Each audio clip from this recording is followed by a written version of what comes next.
ગુજરાતી હતો તે પાકિસ્તાનની બોર્ડરમાં ભરતી થઈ, પહેલી વાર ડ્યુટી લાગી, પાકિસ્તાનના બોર્ડર ઉપર ઉભો હતો. એને તો એમ કે આપણે 18 વર્ષ હોય શાંતિથી નીકળી જાય, પછી ઘેર જઈને આરામ કરીશું, પેન્શન તો આવશે. તે સાહેબ બરાબર હવે ત્યાં ઉભો તો નહીં, હું રાતનું રોજ પેલું યુદ્ધ થાય ને એટલે ઇન્નમ ગોળીઓ ફૂટે ને તો મને તકલીફ થાય.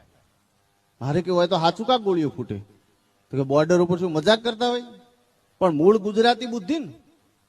રાતનું 2 વાગે ઉઠ્યો, 2 વાગે ઉઠીને આમ પાકિસ્તાનની બોર્ડર ઉપર મોઢું કરી અને અવાજ મારે, છે કોઈ અબ્દુલ, છે કોઈ અબ્દુલ, એ રહીમ છે કોઈ રહીમ. હવે 2 વાગે કોક તો હોય જ ને એ બાજુ, એવું નામ બોલે એટલે તે બાપડો ઉઠીને બહાર નીકળે, એમ કે કોક બોલાવતું હોય છે. બહાર નીકળ્યા, કોણ બોલાવે, ધાળ ગોળી મારીને ઊંઘી જાય.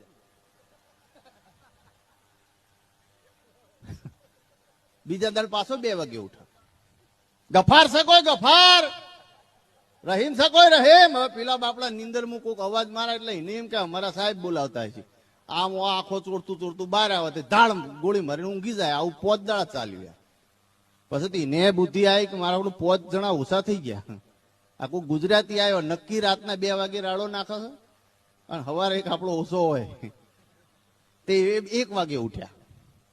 7 પાકિસ્તાનના સૈનિકો 1 વાગે ઉઠ્યા અને હું એક જણાને ગુજરાતી આવડતું હતું, એને કીધું તું ગુજરાતી નામ બોલ.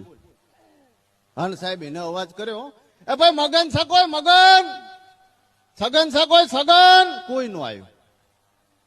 2 વાગ્યા સુધી રાડ્યો નથી, કોઈ નો આવ્યું. તે પછી કંટાળીને ઊંઘી ગયા. તે પેલો 2:30 વાગે ઉઠ્યો, એ ભાઈ સગન ને મગન નું કોને કોમ હતું, ઓલા પોચ ને એટલે